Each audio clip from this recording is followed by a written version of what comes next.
Hi guys, it's me, the Gas Mask Gamer, and today I'm going to tell you what to expect if you happen to have cancer. So if you have the same cancer as me,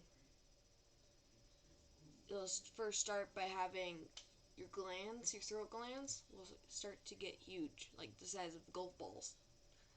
But if you just start noticing that, you should probably head to an actual hospital, not your local clinic, so that you can check on it.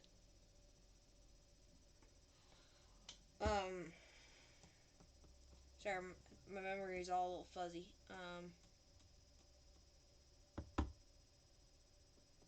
After you do that, if you do happen to have cancer, they will do something called embedding you there. So technically, you'll be staying in like an apartment of some sorts, and you won't be switching around or anything like that. And usually, you can have one parent staying there. Around, yes, just one parent staying there, or and the rest of your family can just hang out at a Ronald McDonald, because if you have a sick child, I believe they do it for free if you have a sick child. But if it's not, it shouldn't be too expensive. After that, you're going to get an option to get a port. I definitely would recommend the port. They either put it right here or right here where mine is. Mine's down here. Usually they would put it up here, but I'm too skinny, so they've had to put it somewhere where I had a little more fat to protect it. But I highly recommend you using that, because it's like so much better than having an IV going into your arms, and plus you can leave it in for like days. And there's gonna be a thing called a shower wrap whenever you take a shower. You can put it around your port, and it'll keep it from getting into the port itself. And if a little water touches it, that's not the end of the world. Just if it's like soaked, then you should probably tell your nurse about it, or doctor.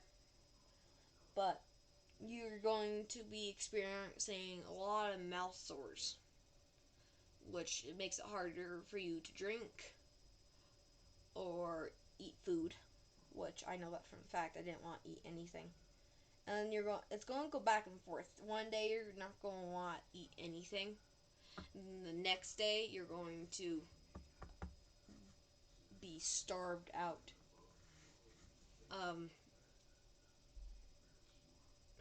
I used to always eat the tomato soup because it's the only thing that ever tastes good. Now just lick that thing clean dry. It was so good though.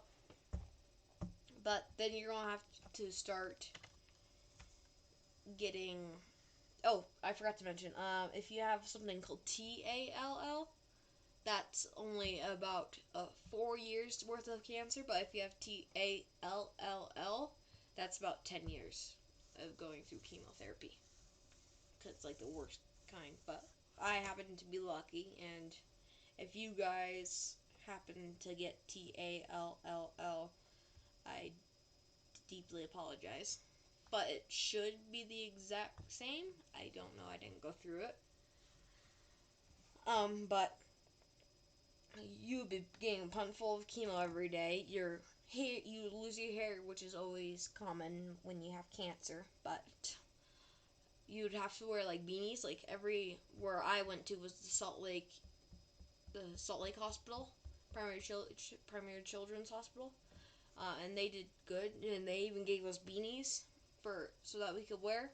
I have a couple around here, but I don't know where they are. But after a couple months, I stayed in there for about 30 weeks, so 1 month, I think, 3 months. I don't know. I can't remember. But I know I was in there for a long time. You're going to, if you have mine, you would get something called a lumbar puncture, which, be alarmed, there could be a thing where you can get like really bad migraines. which is not fun at all. But if it's like super, super bad, you can ask the teachers for the special medicine. But to warn you, you only get 2 shots. After the first 2 shots, it would be really bad for you and start affecting you badly. So you only get 2 shots, and well, you get one for one time. And if it happens again, you get another one. But after that, a couple tries, it should get better over time. And like you shouldn't get any more headaches unless it's really bad. But if you, I'm trying to find the word here. If you try to keep your mind off it, my parents hugged me while I was doing it when I went through that super painful headache. They just gave me a hug, which kind of calmed me down. It was like brutally painful. But over time, it should get better, is what I'm trying to say. But then after how long ever you're supposed to stay, and you're going to be something where you can go home for a week, and you'd have to stay back there for a month. And that will go on for about a year, I think. No, I don't know the specific dates, but I know it happened for a while. But after that, you're going to be in something called maintenance. It's where you'd only have to go there once a month, which is the best. I personally have to go next week for my treatment, but it's not so terrible. The only thing I don't like is getting access. I just hate needles, man. It just hurts. Oh, that's something I should also mention for you guys. There's a thing called numbing cream. I know it's got some fancy name, but that's what we called it. And Freezy spray. It makes it so cold. It makes you so your area that you're spraying it on makes it so cold that it's numb, basically. If you do, for me, I did numbing cream and Freezy spray, which half the time it works, and the other half of the time you can just feel like a tiny little pinch. I do recommend leaving it on for like an hour or more than 30 minutes, because if it's under that, like for 15 minutes, that's not long enough. Or, like, the longer it's on, the more numb you get, is what I'm trying to say.